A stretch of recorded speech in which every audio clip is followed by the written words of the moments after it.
नमस्कार मित्रों, मैं आपका दोस्त जेपी राठौड़ आप सभी का बेसिक स्कूल एजुकेशन चैनल पर हार्दिक स्वागत करता हूं। दोस्तों, आज हम सोशल साइंस की कक्षा 6 की एनसीईआरटी की बुक का चैप्टर नंबर 1 क्या, कब, कहाँ और कैसे, इसके बारे में अध्ययन करेंगे। दोस्तों, ये आपके लिए काफ़ी महत्वपूर्ण साबित होगा, जो कंपटीशन का एग्ज़ाम कर रहे हैं उनके लिए भी, और जो कक्षा 6 में अभी अध्ययन कर रहे हैं उनके लिए भी। तो दोस्तों, चलिए हम पाठ को शुरू करते हैं। एक रसीदा नाम की लड़की है। जो रसीदा का एक सवाल है। रसीदा बैठी अखबार पढ़ रही थी। अचानक उसकी निगाह एक सुर्खी पर पड़ी। 100 साल पहले। वह सोचने लगी कि यह कोई कैसे जान सकता है कि इतने वर्षों पहले क्या हुआ था। कैसे पता लगाएं। दोस्तों, एक रसीदा नाम की लड़की है जो बैठी हुई अखबार पढ़ रही थी। तो उसकी निगाह एक खबर थी जिसके ऊपर पड़ी। उसमें लिखा हुआ था 100 साल पहले। तो उसके मस्तिष्क में एक विचार आया कि कोई कैसे यह जान सकता है कि इतने वर्ष पहले क्या हुआ था। तो दोस्तों, इसका पता लगाने के लिए हम क्या कर सकते हैं। दोस्तों, इसका पता लगाने के लिए, यह जानने के लिए कि कल क्या हुआ था, तुम रेडियो सुन सकते हो, टेलीविज़न देख सकते हो, फिर अखबार पढ़ सकते हो। यह जानने के लिए हम रेडियो को सुन सकते हैं, टेलीविज़न देख सकते हैं या फिर अखबार पढ़ सकते हैं। साथ ही यह जानने के लिए कि पिछले साल क्या हुआ था, तुम किसी ऐसे व्यक्ति से बात कर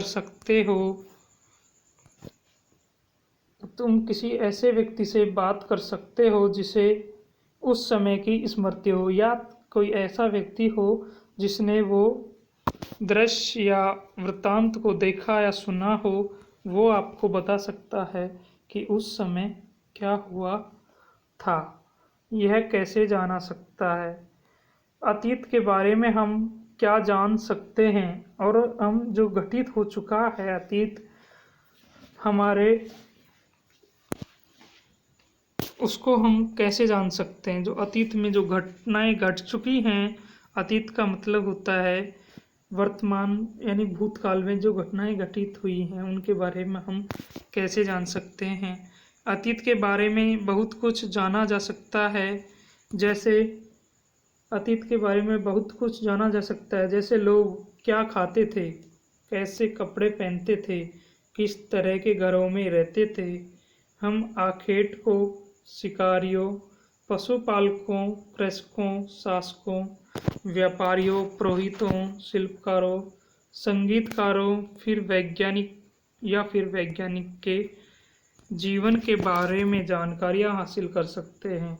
दोस्तों, हम ये जान सकते हैं अतीत में कि लोग उस समय क्या खाते थे, कैसे उनका पहनावा था, किस तरह के घरों में वो निवास करते थे। इसके लिए हम आखेटक जो शिकार करते थे, पशुपालकों, कृषकों, शासकों, व्यापारियों, पुरोहितों, शिल्पकारों, संगीतकारों या फिर वैज्ञानिकों के जीवन के बारे में जानकारियाँ हासिल कर सकते हैं। यही नहीं, हम यह भी पता कर सकते हैं कि उस समय बच्चे कौन कौन से खेल खेलते थे, कौन सी कहानियाँ सुना करते थे। यानी भूतकाल में, जब अतीत में बालक उस समय कौन सी कहानियाँ सुनते थे और किस प्रकार के खेल खेलते थे, कौन से नाटक देखा करते थे, या फिर कौन कौन से गीत गाते थे। यानी बालक उस समय किस प्रकार के नाटक देखते थे और किस प्रकार के गीत गाते थे। लोग कहाँ रहते थे, यानी लोगों को रहने का स्थान कहाँ था, किस प्रकार से वो रहते थे। मानचित्र 1, जो कि हमें पृष्ठ संख्या 2 पर दिखाई देगा, हमें नर्मदा नदी का पता लगाओ। यानी उसमें हमें नर्मदा नदी को ढूंढना है कि जो कहाँ से बहती है और उसका प्रवाह क्षेत्र क्या है? कई लाख वर्ष पहले लोग इस नदी के तट पर रह रहे हैं। यानी कई लाख वर्ष पहले से जो लोग हैं वो इस नदी के तट पर रह रहे हैं। यहाँ रहने वाले आरंभिक लोगों में से कुछ कुशल संग्राहक थे। यानी संग्राहक का अर्थ होता है दोस्तों वस्तुओं को इकट्ठा करने वाला, उनको एक जगह रखने वाला, जो आसपास के जंगलों की विशाल संपदा से परिचित थे। दोस्तों जंगलों की विशाल संपदा से तात्पर्य है जो जंगलों में हमें विभिन्न प्रकार की औषधियाँ, इमारती लकड़ियाँ, फल फूल, विभिन्न प्रकार की जो मानव उपयोगी सामग्री मिलती थी उससे यहाँ तात्पर्य है। अपने भोजन के लिए वे जड़ों, फलों, जंगलों के अन्य उत्पादों का यहीं से संग्रह किया करते थे।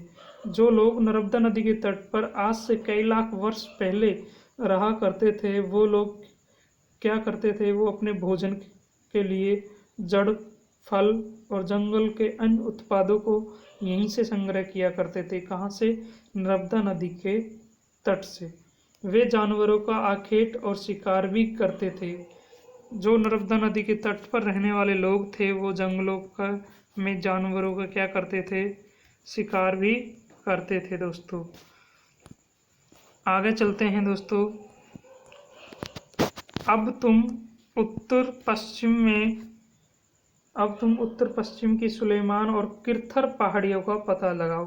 दोस्तों हमें एक तो क्या पता लगाना था? नर्मदा नदी का, और एक क्या पता लगाना है? उत्तर पश्चिम की सुलेमान और किरथर पहाड़ियों का पता लगाना है। इसी क्षेत्र में कुछ ऐसे स्थान हैं जहां लगभग 8000 वर्ष पूर्व स्त्री पुरुषों ने सबसे पहले गेहूं और जौ की फसल को उपजाना आरंभ किया था। यानी 8000 वर्ष पूर्व उत्तर पश्चिम की सुलेमान और किरथर पहाड़ियों के आसपास यहाँ के लोगों ने गेहूं और जौ की फसल को बोना और उनको उत्पादन प्रारंभ किया था। उन्होंने भेड़, बकरी, गाय, बैल जैसे पशुओं को पालतू बनाना शुरू किया था। यानी उन्होंने गेहूं और जौ की फसल को उगाना और भेड़ बकरियों को पालना ये शुरू किया था। ये लोग गाँव में रहते थे। यानी जो उत्तर पश्चिम में सुलेमान और किरथर की पहाड़ियों के आसपास जो लोग निवास करते थे वो ग्रामीण में रहते थे। उत्तर पूर्व में गारो तथा मध्य भारत में विंध्य पहाड़ियों का पता लगाओ। दोस्तों अब हमें एक तो नर्मदा नदी का, और एक उत्तर पश्चिम की सुलेमान और किरथर पहाड़ियों का, और एक उत्तर पूर्व में गारो तथा मध्य भारत में विंध्य पहाड़ियों का पता लगाना है। ये कुछ अन्य ऐसे क्षेत्र थे जहाँ कृषि का विकास हुआ। जहाँ सबसे पहले चावल उपजाया गया वे स्थान विंध्य के उत्तर में स्थित थे। यानी जहाँ सबसे पहले चावल उपजाया गया था वो विंध्याचल जो पर्वत है उसके उत्तर में स्थित थे। तो दोस्तों अब हम मानचित्र की ओर बढ़ते हैं। तो दोस्तों ये हमारा मानचित्र है, उपमहाद्वीप का प्राकृतिक मानचित्र। तो दोस्तों इसमें हमें एक तो नर्मदा नदी का ढूंढनी थी। तो दोस्तों ये नर्मदा नदी है, ये यहाँ से गुजरती हुई और कहाँ गिर जाती है? अरब सागर में। और दोस्तों एक है, ये रही हमारी किरथर और सुलेमान की पहाड़ियाँ। दोस्तों ये कहाँ स्थित हैं? उत्तर पश्चिम में। दोस्तों और एक हमें पता लगाना था कि उत्तर और यानी विंध्याचल की पहाड़ियाँ ये हैं दोस्तों, इनके उत्तर में यहाँ लोगों ने क्या उगाना शुरू किया था दोस्तों? चावल उपजाना शुरू किया था। यानी विंध्याचल पर्वत के उत्तर की ओर लोगों ने क्या उपजाना शुरू किया था? चावल दोस्तों। और हमें क्या देखना था? उत्तर पूर्व में गारो दोस्तों, उत्तर और पूर्व। तो दोस्तों ये उत्तर और पूर्व है, इसमें गारो पहाड़ियाँ हैं और भारत में विंध्य पहाड़ियों।